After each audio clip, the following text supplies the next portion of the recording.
இல்ல பெரியார் சிலையை உடைப்போம் அப்படின்னு சொன்ன ஒருத்தருக்கு இப்ப ஜாமீனோட தீர்ப்பு வந்திருக்குல்ல. ஆமா. அது அவருக்கு வந்து குற்றவாளின்னு தீர்ப்பானதே பெரிய விஷயமா நான் பார்க்கிறேன். பெரியார் எவ்வளவு கராராகவும் எவ்வளவு நேர்மையாகவும் ஜாதி ஒழிப்புல இருந்திருக்கிறாருங்கிறதுக்கு எங்க எந்த சம்பவம் நடந்தாலும் தமிழ்நாட்டுக்குள்ள வரும்போது அது வந்து சட்டார்னு பாருங்க எச் போறாரு. ஆனா அர்ஜுன் சம்பத் பையனை கைது பண்றாங்க, கஸ்தூரிய போய் ஹைதராபாத் போய் தேடி பிடிச்சி கைது பண்றாங்க. ஆனா எச் ராஜாவை கைது பண்ண முடியலன்னு ஒரு இது இருக்குல்ல. இல்ல எஸ்.வி. சேகரோட கைது பண்ண முடியல. இன்னொன்னு நீங்க சொல்லாம சீமான கூட தான் கைது பண்ண முடியல. அவரும் நிறைய தான் பேசுறாரு. அவர் ஜெயில இருந்தாலும் உள்ள இருந்தாலும் அவர் ஒரு குற்றவாளி. அண்ணாமலை அப்படின்ற இன்னொரு புயல் தமிழ்நாட்டுக்கு வந்திருக்கு அப்படின்னு. புயலும் மழையும் சீரழிக்குது இங்க மக்களை. அந்த நேரத்துல ஒரு புயல் வருதுன்னு சொன்னா அவங்களே சரியான குறியீடுல தான் சொல்றாங்க. திராவிட கட்சிகள் அப்படின்றது இப்ப 3ஆ இருக்கு தமிழ்நாட்டுல. அவரே சொல்றாரு 3வது இடத்துல இருந்து நாங்க இப்ப 4வது இடத்துக்கு போயிட்டோங்கிறத.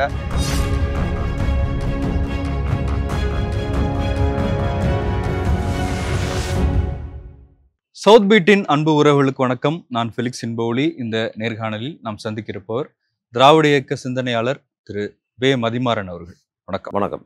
பாஜகவின் மூத்த தலைவர் எச் ராஜா அவர் குறித்தான ஒரு வழக்கு எம்எல்ஏ எம்பிக்களை விசாரிக்கிற நீதிமன்றம் ஒரு தீர்ப்பளிச்சிருக்கிறாங்க. அவர் வந்து பெரியார் சிலை குறித்தான ஒரு ட்வீட் ஒன்று போட்டிருந்தாரு. அது மிகப்பெரிய சர்ச்சையாச்சு. அதே மாதிரி திமுக துணை பொதுச் செயலாளர் கனிமொழி எம்பி அவங்கள பற்றின ஒரு கருத்து சொல்லியிருந்தாரு. இந்த 2 வழக்கு ரெண்டுத்துக்குமே வந்து தலா 6 மாதங்கள் சிறை தண்டனை அப்படின்னு நீதிமன்றம் தீர்ப்பு வழங்கியிருக்கிறாங்க. அப்படின்னு பார்த்தா 1 வருஷம் சிறை தண்டனை. இல்ல தீர்ப்பு கொடுக்கும் போதே ஜாமீனும் கொடுத்துருக்குறாங்க. இப்போ அவர் கைது பண்ணல, குற்றவாளின்னு கோர்ட்டு சொல்லியிருக்குல்ல, அதுவே பெரிய விஷயம்தான். அவர் வந்து அட்மின் போட்டது நான் இல்லை அப்படின்னு அவர் சொல்லியிருந்தாரு. அது அட்மின்லாம் போடல, நீங்கள் தான் உங்கள் பேரில் அவர் நீங்கள் தான் பொறுப்புங்கிறத நீதிபதி ரொம்ப சரியாக சொல்லியிருக்கிறாங்க. ஆனால் உடனடியாக அவருக்கு வந்து ஜாமீனும் அவர் கைது பண்ணல, ஜாமீனும் கொடுத்துருக்குறாங்க அப்படிங்கிறது முக்கியமான விஷயம். இதில் வந்து அவர் பெரியார் சிலையை இடிப்பேன் அப்படின்னு சொன்னது திரிபுரால வந்து லெனின் சிலையை உடைச்சாங்க. கம்யூனிஸ்ட் ஆட்சி வீழும்போது, பாஜக ஆட்சி அமைக்கும் போது, அப்போ வந்து இது தமிழ்நாட்டிலேயே நடக்கும் அப்படின்னு சொல்லி ஒரு பெரியார் சிலையை போட்டு அவர் ட்வீட் பண்ணியிருந்தாரு. அதான் நீங்கள் திரிபுராவில் வந்து லெனின் சிலை உடைச்சிருக்காங்க. நீங்கள் அப்படி சொல்கிறதா இருந்தால் தமிழ்நாட்டில் வந்து காரல் மார்க்ஸ் சிலை இருக்குது, லெனின் சிலை இருக்குது, அந்த மாதிரி ஏதாவது அவர் சொல்லியிருக்கணும். ஆனாலும் இவருக்கு ஏன் வந்து பெரியார் சிலை மேலே கோபம் வருதுன்னு சொன்னால் அவர் இண்டிவிஜுவலாக ஃபீல் பண்ணுறாரு. திரிபுராவில் வந்து கம்யூனிஸ்ட் விரோதிகள் வந்து லெனின் சிலையை உடைக்கிறாங்க, கம்யூனிஸ்டுக்கு எதிரான கண்ணோட்டம் கொண்ட உடைக்கிறாங்க. அப்போ அங்கே திரிபுராவில் அங்கே உடைஞ்ச மாதிரி இங்கேயும் சிலை உடையும் அப்படின்னு சொன்னால் நீங்கள் வந்து இங்கே வந்து மார்க்ஸ் சிலை அங்கே வச்சுருக்குறாங்க, லெனின் சிலை வச்சுருக்குறாங்கன்னு சொன்னால் அதே மாதிரி நீங்கள் ஒரு கம்யூனிஸ்ட் விரோதி தான், நீங்கள் வந்து கம்யூனிஸ்ட் ஆதரவாளர் கிடையாது. அப்போ நீங்கள் அதை தான் சொல்லியிருக்கணும். ஆனால் அதையும் தாண்டி உடைக்கப்பட்ட லெனின் சிலைக்கு பொருத்தமாக இங்கே எதை சொல்கிறாருன்னு பார்த்தீங்கன்னா ஒரு பெரியார் சிலையை சொல்கிறார். அப்போ இண்டிவிஜுவலாக ஃபீல் பண்ணுறாரு. அப்போ என்னன்னா இங்கே வந்து கம்யூனிஸ்டாக இருக்கிறவங்க வந்து தீவிரமாக இருந்தால் கூட அவங்க பார்ப்பன எதிர்ப்பு, இந்து மத எதிர்ப்புலாம் பேசுறது கிடையாது.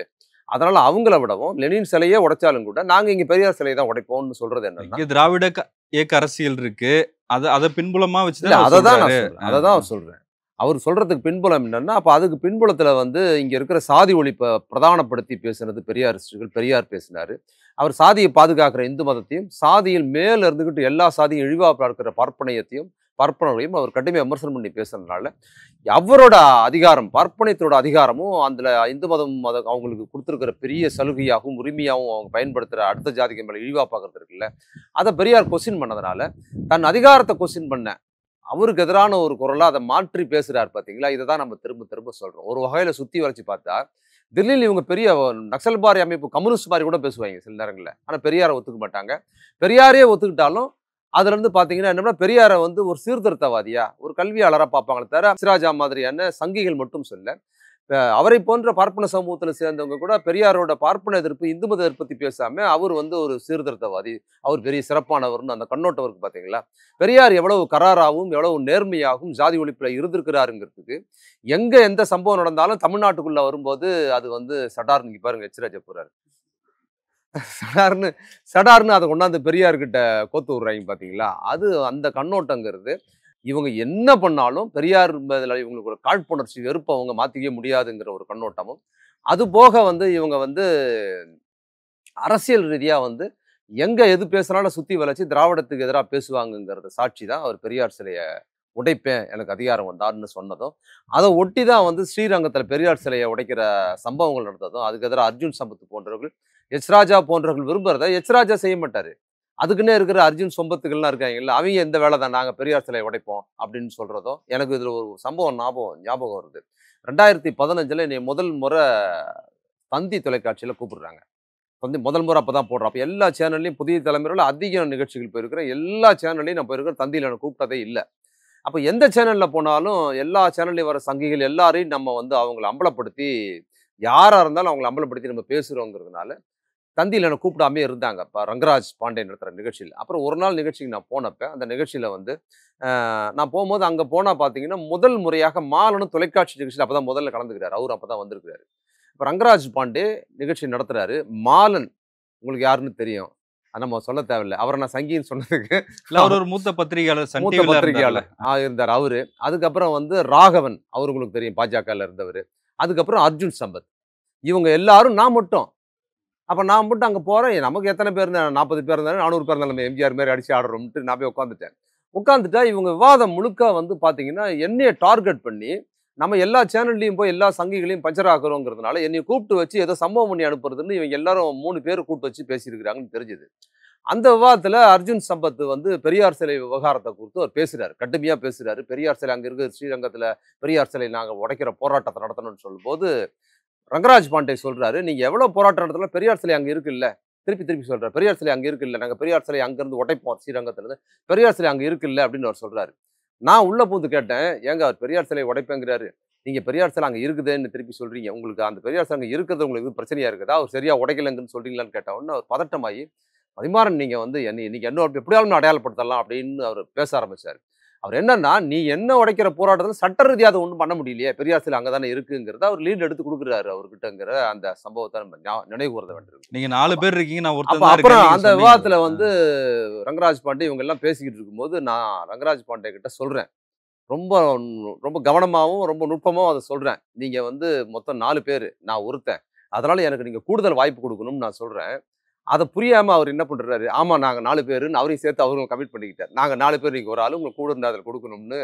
இத நான் சேர்த்து தான் 3 பேர் தானே. அவர் நடுநிலையான நிகழ்ச்சி நடத்துறவரு.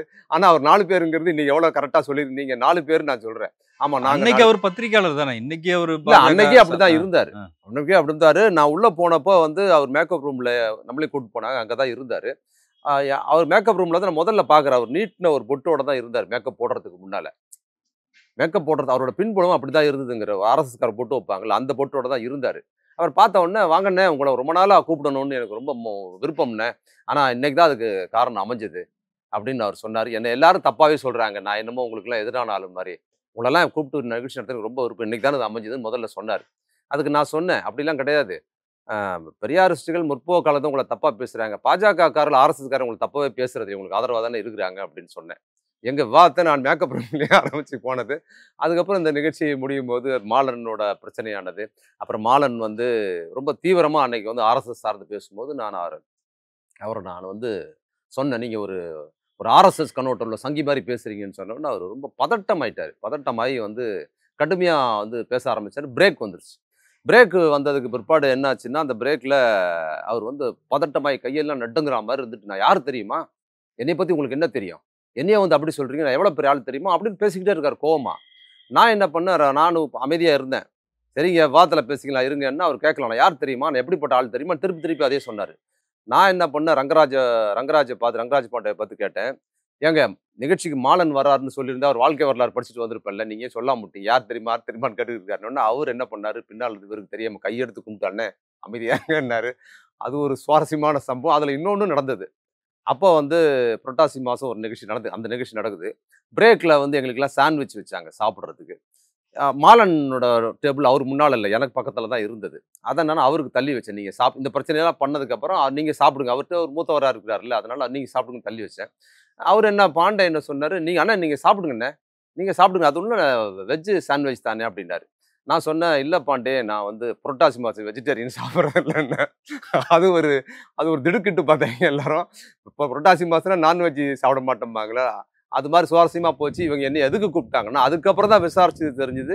என்னை வேணும்னே கார்னர் பண்ணணும்னு தனியா கூப்பிட்டுட்டு, இவங்க 4 பேர் சேர்ந்து பண்ணணும்னு வந்தாங்க. அவங்களுக்கு பேக் ஃபயர் ஆயி, நம்ம 4 பேரையும் அம்பலப்படுத்தி அங்க பேசணுங்கிறது சில பெரியார் சிலையை உடைப்போம் அப்படின்னு சொன்ன ஒருத்தருக்கு இப்ப ஜாமீனோட தீர்ப்பு வந்திருக்குல்ல. ஆமா.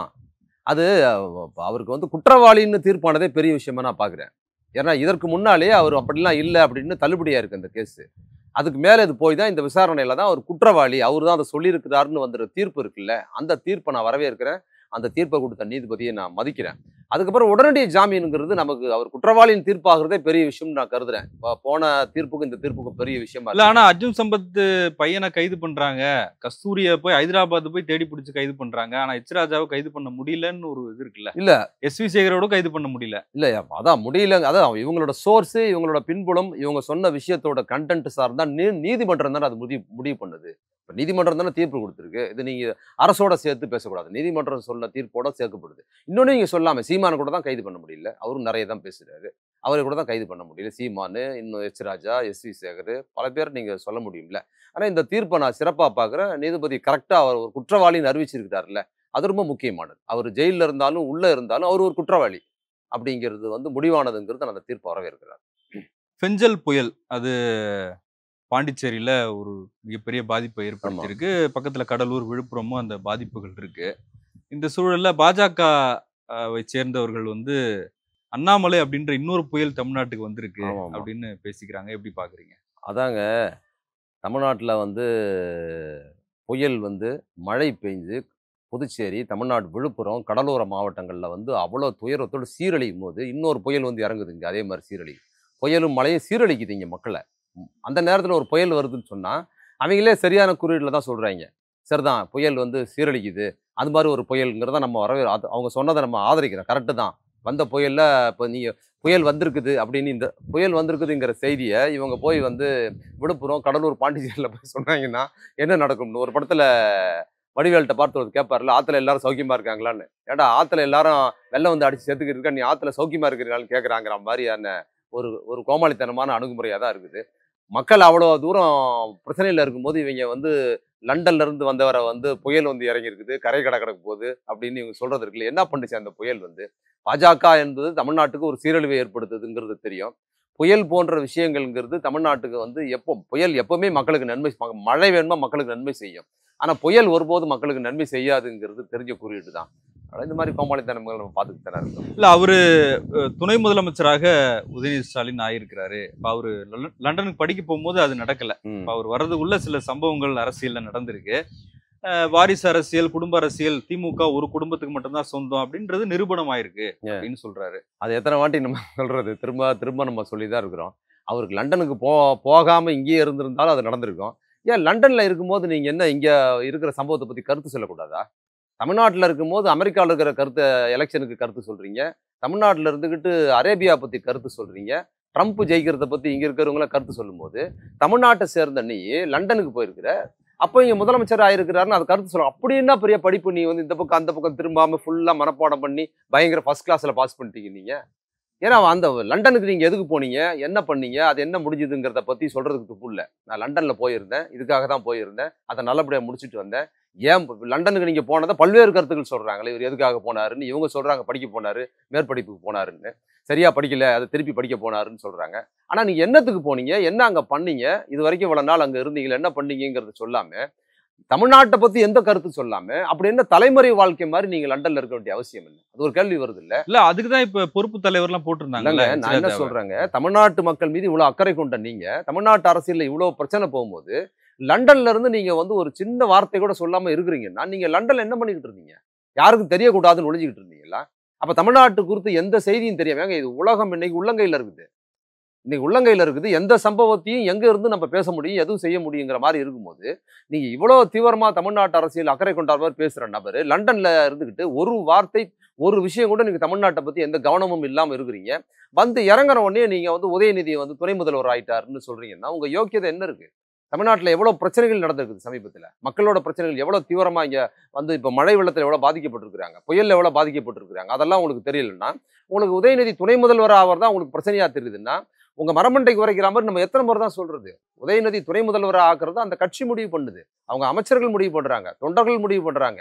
பிரச்சாரத்துக்கு போனவங்க கொண்டாடி அவரை வரவேற்று துணை முதல்வர் ஆகணும்னு அவங்க விரும்பி பண்ணியிருக்கிறாங்கங்கிறத ஆரம்பத்துல இருந்து சொல்றோம். அவர் வந்து 19ல பிரச்சாரத்துக்கு வரும்போது பதவி இல்லாம தான் வந்தாரு. அவங்க அப்பாவுக்கு துணையா வந்தாரு. திரும்ப திரும்ப அத சொல்றோம். அவங்க அப்பா வந்து தனியா நிக்கிறாரு.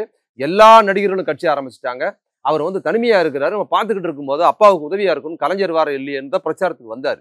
அவர் பிரச்சாரத்துக்கு போனத பார்த்தபோது அவர் கிடைச்ச வரவேற்பு தான் அவர் அரசியல் கொண்டு வருது. அவர் சினிமாவுல தான் இருக்க விரும்பினாரு. அப்ப கட்சியில ஜெயிச்சவங்க எல்லாரும் என்ன பண்ணாங்கன்னா, அவருக்கு பொறுப்பு குடுக்கணும்.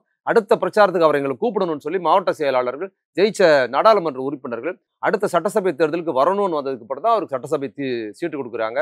அப்ப கூட அவர் திருவல்லிக்கேணியில ஒரு நாள் கூட பிரச்சாரம் பண்ணாம, தமிழ்நாடு முழுக்க பிரச்சாரம் பண்ணி, கட்சிக்குள்ளாரையும் மக்கள் மத்தியில இன்னும் செல்வாக்கு பல மடங்கு உயர்ந்ததுக்கு பிற்பாடு தான் கடும் வேலை பார்த்து தான் வந்திருக்கிறாரு. நீ தமிழ்நாடு முழுக்க பிரச்சாரம் பண்ணி என்ன பண்ணியிருக்கிற? பாஜக தோற்கத டெபாசிட் காலி பண்ணி வச்சிருக்கிற. அப்ப உங்களுக்கு இந்த டெபாசிட் காலியானதுக்கு பிற்பாடு கூட உங்களுக்கு தமிழ்நாடு தலைமை பதவி இன்னும் அங்க இருக்குது பாத்தீங்களா? அதுதான் வேஸ்ட். இங்க அவர் வந்து நிரூபிச்சிருக்கிறாரு. நீங்க எவ்வளவு பேசினாலும் துணை முதல்வர் ஆயிட்டாரு, ஷர்ட் போட்டாரு, இதுதான் சொல்ல முடியுதே தவிர, அவர் துறையில இருந்த அமைச்சரா இருந்தார், விளையாட்டுத்துறை அமைச்சர். அந்த விளையாட்டுத்துறை அமைச்சரா இருந்து அவர் சிறப்புகளை பண்ணியிருக்கிறாரு. அந்த சிறப்புகளோட விட அது மட்டும் இல்ல, அதை தாண்டி அவர் வந்து அதுல என்ன தவறு பண்ணாருன்னு உங்களால சொல்ல முடியலல்ல. அவர் இருந்த துறையில உதயநிதி மாதிரி தப்பு பண்ணிட்டாரு அமைச்சர்னு உங்களால சொல்ல முடியல பாத்தீங்களா? அதுதான் அவரோட சிறப்பு. அப்ப அவர் துணை முதலமைச்சர் ஆயிட்டாரு, ஷர்ட் போயிட்டாருன்னு தனிப்பட்ட காழ்ப்புறத்தை சொல்ல முடியுது. ஆனா அவர் சார்ந்த துறைக்குள்ளார எதிரிகளால் கூட குறை சொல்ல முடியாத அளவுக்கு அவர் சிறப்பா இருந்தாரு. அமைச்சரா இருந்தார்கள் தான் துணை முதலமைச்சரா இருக்கிறார். அண்ணாமலை இன்னொன்னு சொல்லியிருக்காரு. இப்ப விஜய் அரசியல வந்து பாஜக வந்து வரவேற்கிறோம். ஆனா அவருக்கான பதிலடியை நாங்க குடுக்குறோம். திராவிட கட்சிகள் அப்படின்றது இப்ப 3ஆ இருக்கு தமிழ்நாட்டுல அப்படின்னு சொல்றாரு. 3ன்னா திமுக, அதிமுக, தமிழக வெற்றி நீங்க கழகம். தமிழ்நாட்டுல அது 3ஆ இல்ல, 4ஆ இல்ல. இன்னும் எந்த நடிகர் வந்து ஆரம்பிச்சாலும் அதுக்கப்புறம் தான் பாஜக இருக்கும். 4வது இடத்துல கூட பாஜக இல்லங்கிறத நம்ம சொல்றோம். திரும்ப திரும்ப அவர் 3ஆ இருக்குதுன்னு சொன்னாருன்னா, நான் அன்னைக்கு சன் தொலைக்காட்சியில பேசும்போது கூட சொன்னேன். விஜய் கட்சி ஆரம்பிக்கிறாருன்னா, அவர் ஆரம்பிக்கும் போதே பாஜகவோட பெரிய கட்சி ஆரம்பிச்சிருவாரு. எந்த கட்சியோட பெருசா ஆரம்பிக்கிறாரோ இல்லையோ, கண்டிப்பா பாஜகவோட பெரிய கட்சியா ஆரம்பிக்கும் போதே ஆயிடுவாருன்னு சொன்னேன்ல, அது நடந்திருக்குது. இப்ப வந்து நீங்க 3வது இடம் விஜய் குடுக்குறீங்கன்னா, 4வது இடம் நீங்க. நீங்க இப்ப வந்து நீங்க திமுகவை சொல்றீங்க, அண்ணா திமுகவை சொல்றீங்க. அதுக்கப்புறம் விஜய் நீங்க சொல்றதா வச்சுக்கிட்டாலும் கூட, அவரே சொல்றாரு.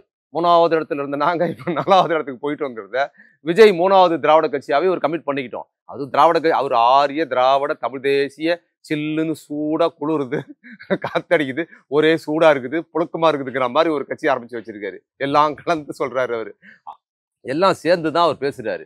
அவர் ஆரியம் குறித்து பேசாட்டிலும் கூட, அவரோட பாஜகவை விமர்சனம் பண்ணாத இருக்கிற கண்ணோட்டமே ஆரிய கண்ணோட்டத்தோடு திராவிட அரசியல் பேசுறதாவும், தமிழ் தேசியம் பேசுறதாவும் ஒரு குழப்பமான கதம்பமா எல்லாத்தையும் போட்டு வச்சு என்ன பண்றாரு?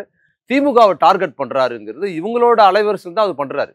அப்ப கூட பாஜக பத்தி ஒரு வார்த்தை பேசலையே, எங்களை ஆதரிச்சும் பேசலையே, எதிர்த்தும் பேசலையேன்னு சொல்றதுக்கு இவருக்கு எந்த யோகியதும் இல்ல. சித்தாந்த எதிரி பாஜகன்னு சொல்லிட்டார்ல விஜய், அதையும் சொல்றாரு. ஏங்க சித்தாந்த எதிரி, கள எதிரி எல்லாம் பிரிச்சு பாக்குறாரு. நீங்க சித்தாந்த எதிரின்னா பாஜக ஆட்சியில இல்லையா? ஒன்றிய தமிழ்நாட்டுக்குள்ளார எல்லா அதிகாரங்களையும் பாஜக தான் செலுத்துது. நீங்க போய் அனிதாவை பாத்தீங்கல்ல நடிகரா இருக்கும்போது, நீட் என்ன திமுகவா கொண்டு வந்தது? நீங்க பல்வேறு கல்வி திட்டங்களை பத்தி சொல்றீங்கல்ல, அது யார் பண்ணது?